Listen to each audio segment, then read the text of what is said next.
Hello everyone! So, welcome back to the channel. Ang tagal-tagal na rin simula nung last akong nag-upload. So, if you're new here, I'm Mary. But mostly sa online nakilala ako as Miss Model.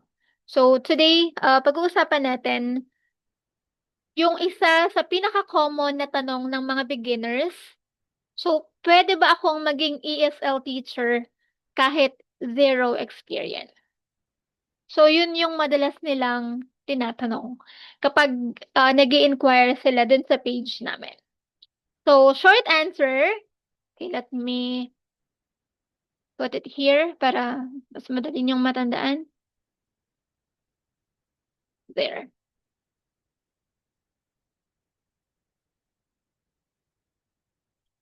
So, pwede ba akong maging ESL teacher kahit zero experience? So, short answer, yes. Pwedeng pwede. And in this video, I'll show you the exact roadmap para makapagsimula ka kahit total beginner ka pa. So, make sure you watch until the end. Okay? So, alam mo ba na maraming ESL companies ang tumatanggap ng applicant na walang teaching background, walang experience, at minsan nga wala pa silang laptop. But mostly, a lot of ESL companies, tumatanggap talaga sila ng mga beginner sa ESL industry. So, don't disqualify yourself. Okay? So, una, let's have a quick background. Ano ba ang ESL teaching? Okay? Ano ba ang ESL teaching? Let me put it here.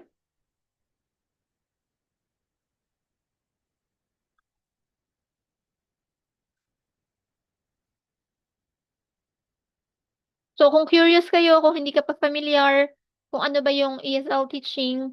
So, ESL teaching means English as a second language. And trabaho mo ay turuan ang student mo, kids man yan or adults from different countries, how to communicate in English. Okay? So, usually, ang mga ESL companies or yung mga ESL teacher ay nagwo-work from home. Yung iba sa company, sa office, but mostly work from home. And yung schedule is very flexible. Well, it depends pa rin din sa companies kung ang platform ba nila is requiring you to have a fixed schedule, or may mga companies din na ikaw mismo yung mag-pick ng schedule mo. Ikaw mismo yung mag-open at magko-close ng slot mo. Okay? So, mostly then, paid per class sila, but yung iba naman naka-fix din. And of course, yung ibang company, meron silang training. Yung iba naman, wala. Okay? Meant, they post it here para meron kayong guide. There you go. So, ano ba yung mga skills na kailangan nyo? So, good news, hindi mo kailangan maging perfect sa English, hindi mo kailangan maging fluent, pero kailangan mo ng mga basic skills na to. So, unang-una, kailangan meron kang clear communication. But, hindi mo kailangan na maging English accent. Okay? Kailangan meron ka ding pasensya, patience, lalong-lalo na kapag bata ang tuturuan mo. Kasi mostly kapag mga bata, yung iba, hindi agad sila sumasagot kapag meron kang questions. Yung iba naman, kailangan mo pa silang laruin bago kanila sundin. Something like that. And of course, kailangan meron kang mga basic computer skills.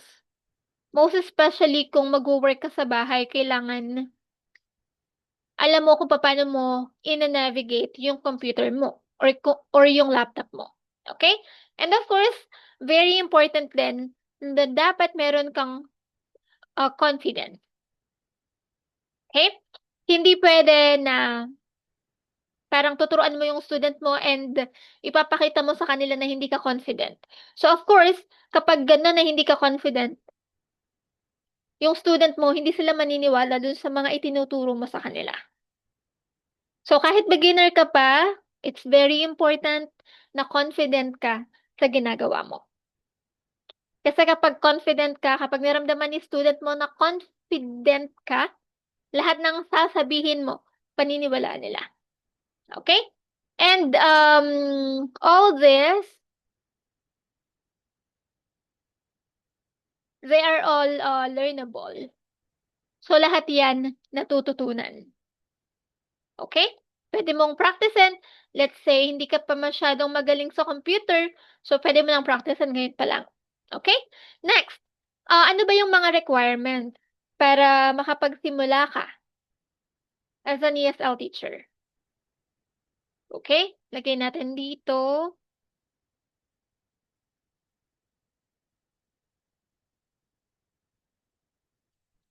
Okay, requirements. So, ano ba yung requirements?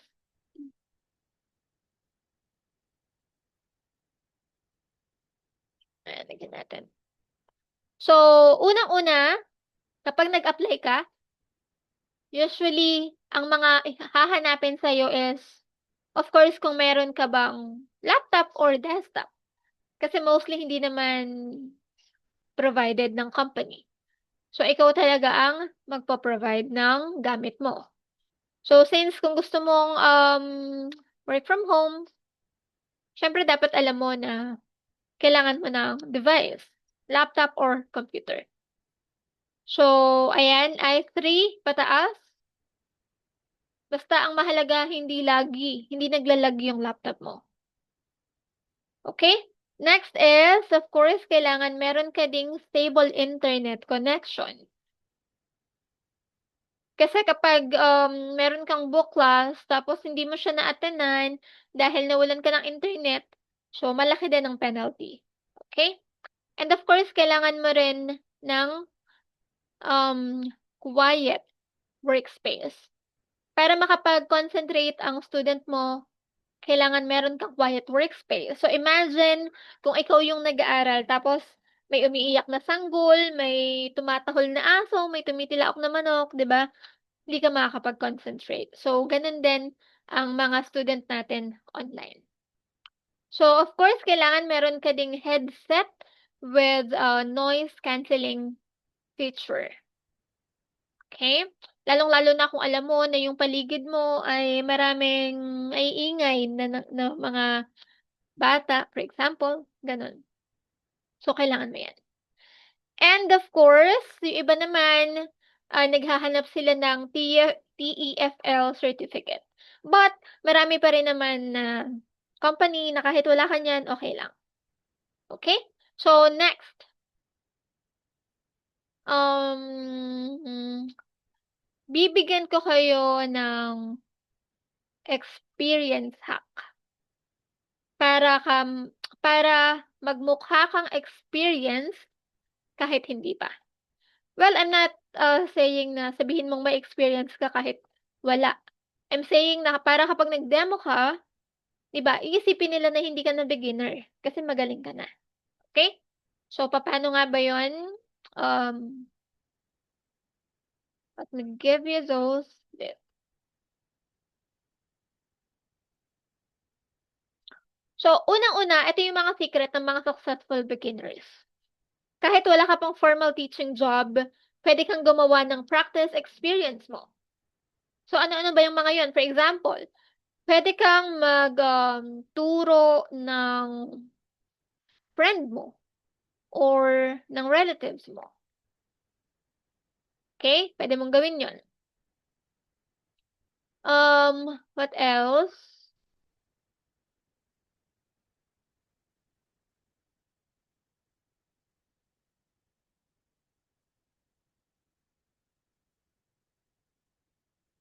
Hmm,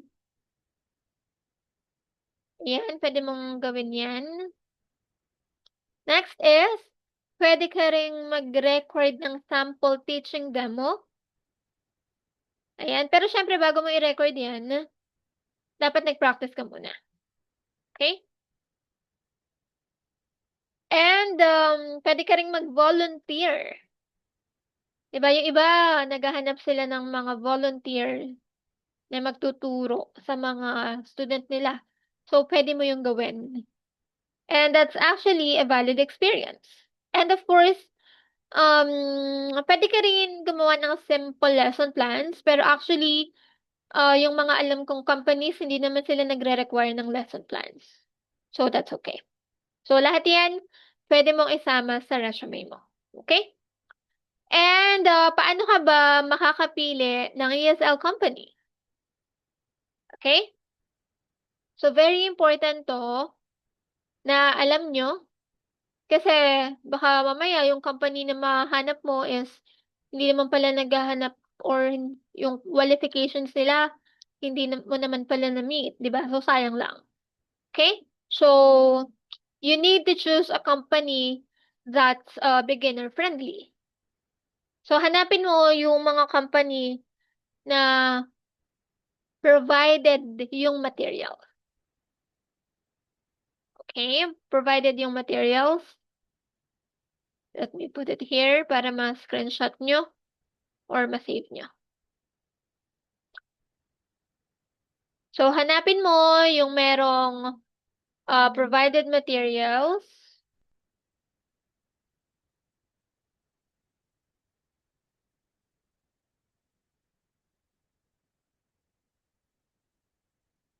Kasi may mga companies na hindi nagpa-provide ng mga lesson materials.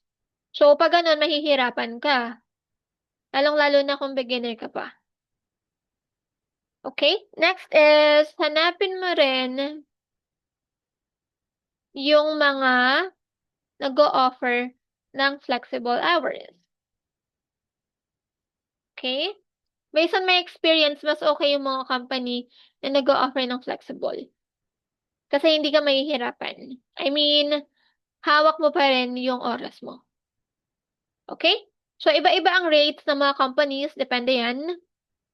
Pero ang importante, makapasok ka muna at makakuha ka ng experience. So, pwede ka munang mag-start dun sa pinakamababa. Like, for example, 50 pesos per 25 minutes. Okay? So, I'll also give you demo lesson tips. Ayan. Na pwede nyong magamit. So, halos lahat kasi ng companies, nagre-require sila ng demo lesson. So, yun yung way nila para makita nila kung paano ka makipag-communicate sa student mo. Kung paano ka magturo, kung paano mo ba sila i-approach, something like that. Kaya, it's very important na makita nila na magaling ka dun sa demo lesson mo. Okay?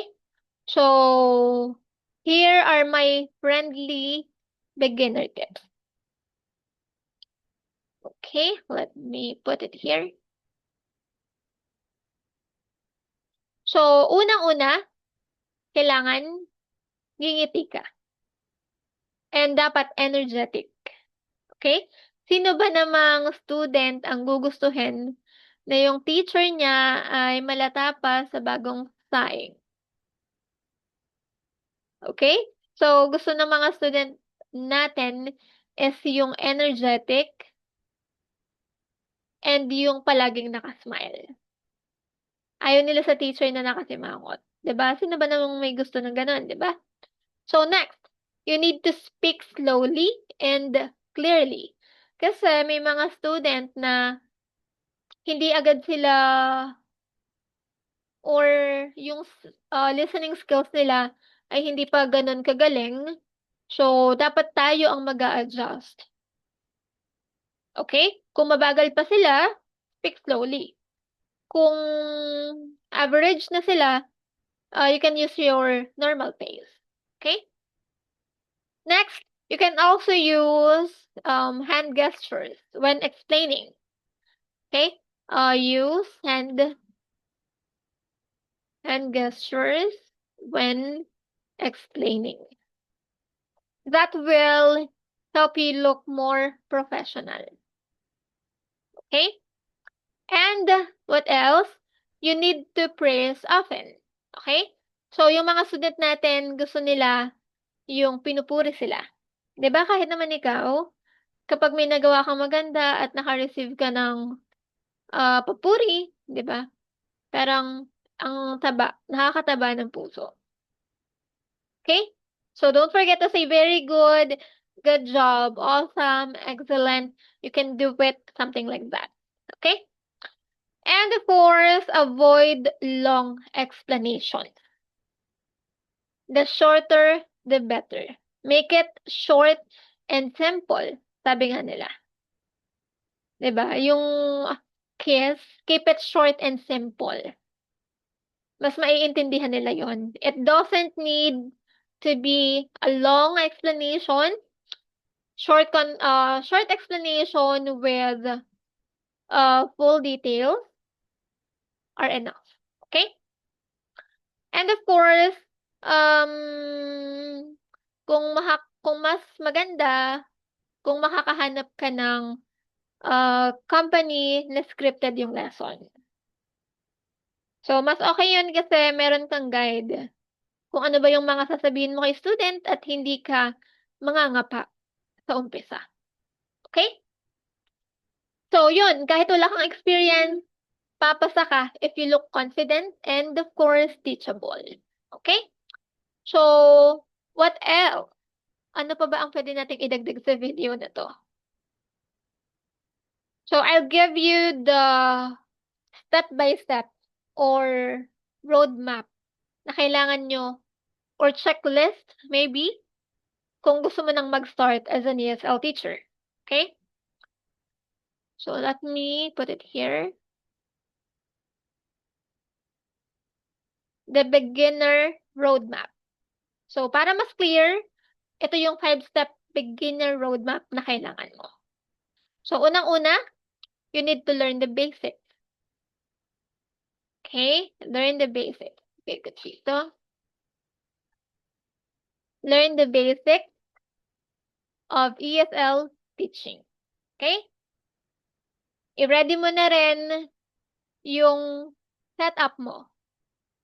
Very important yung setup natin as an ESL teacher.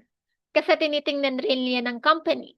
Lalong-lalo na kung meron silang tinatawag na tech check. Okay? So, you can also apply to multiple companies para marami kang backup. Diba? So, don't just focus on one company para pag hindi ka pumasa doon, may mga backup plans ka pa. And of course, you need to practice your demo. Hindi pwede na kung kailan ka magde-demo, yun na yun. Parang bahala na si Batman, di ba? Mas mataas ang chance na makakapasa ka kung magpa-practice ka ng demo lesson mo. Okay?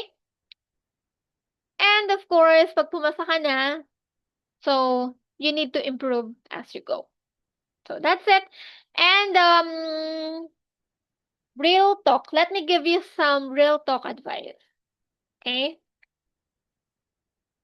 Let me give you some real talk advice.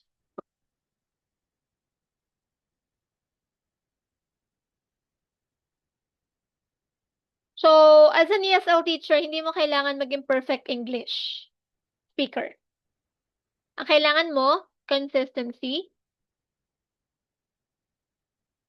willingness to improve, and ability to connect with your students. Okay? So, baka kasi yung iba natatakot sila kasi hindi sila fluent or hindi sila ganun kagaling mag-English, that's okay. As long as consistent ka, as long as willing kang mag-improve, and as long as meron kang ability na makipag-connect sa mga student mo, good yan. So, maraming teachers today yung nagsisimula sa zero experience, pero kumikita na ng extra income or full-time income from home. as an ESL teacher. So, syempre, kung kaya nila, kaya nyo rin. Okay? So, those are the things na gusto kong sabihin sa inyo in this video.